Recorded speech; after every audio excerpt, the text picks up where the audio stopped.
It's 67 words long, it's 100 years old, and it changed the course of history for the Middle East and the Jewish people. The Balfour Declaration, the expression of the British government's support for a Jewish home in Palestine, was sent by British Foreign Secretary Arthur Balfour to the second Lord Rothschild. I'm here in Buckinghamshire at Waddesdon Manor to speak with the fourth Lord Rothschild about the Balfour Declaration, what it means for Britain, for the Jewish people and the Rothschild family. The Foreign Office, November the 2nd, 1917. Dear Lord Rothschild, I have much pleasure in conveying to you, on behalf of His Majesty's Government, the following declaration of sympathy with Jewish Zionist aspirations, which has been submitted to and approved by the Cabinet. So it's possibly the most famous letter in modern Jewish history, and it begins with 3 words: Dear Lord Rothschild. Why was it that this letter was sent by the Foreign Secretary to your great-uncle Walter?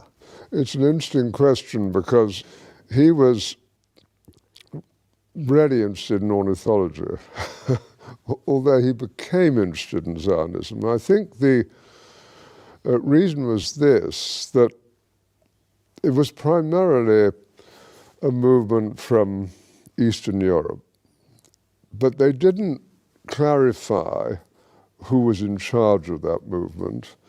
And in addition, it was, after all, in Great Britain.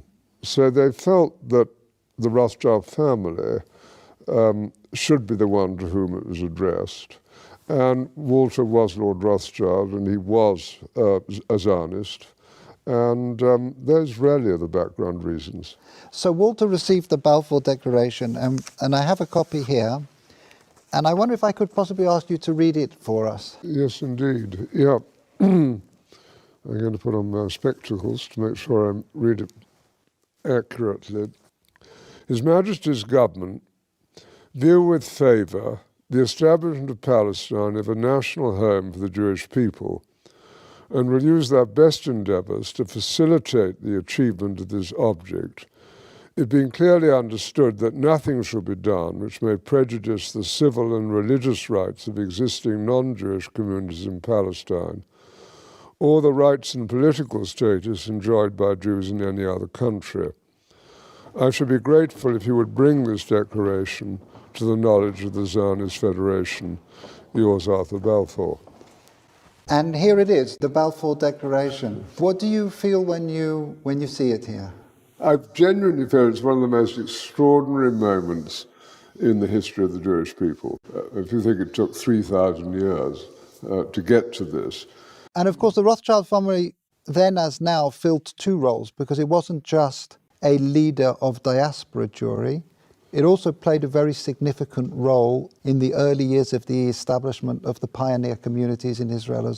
I just want to revisit for a moment your cousin Dorothy, who you mentioned, who at an extraordinarily young age, still in her teens, played such a critical role as a go-between and a facilitator for Chaim Weizmann. Can you say a little bit about her? Well, she married my cousin Jimmy when she was 17.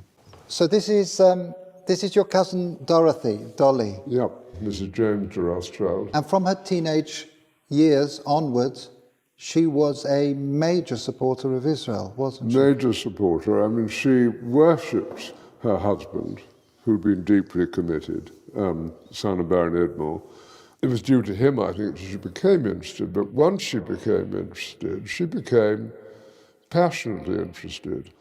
After his death, she became even more committed. She just wanted to carry out his wishes and what he cared deeply about.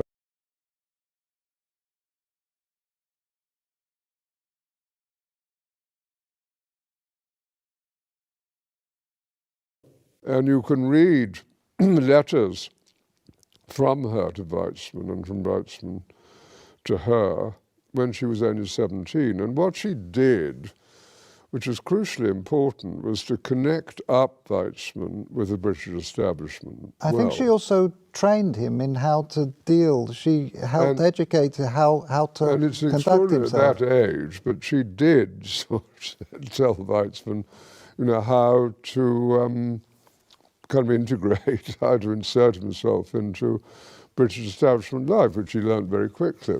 So I'm here in the Waddesdon Manor archives, where there is a treasure trove of remarkable documents from the time of the Balfour Declaration.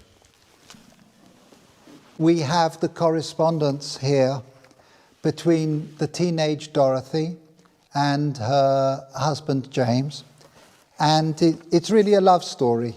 Here we have detailed letters describing her dealings with Zionist leaders, her advice and her suggestions regarding the conferences of the Zionist movement.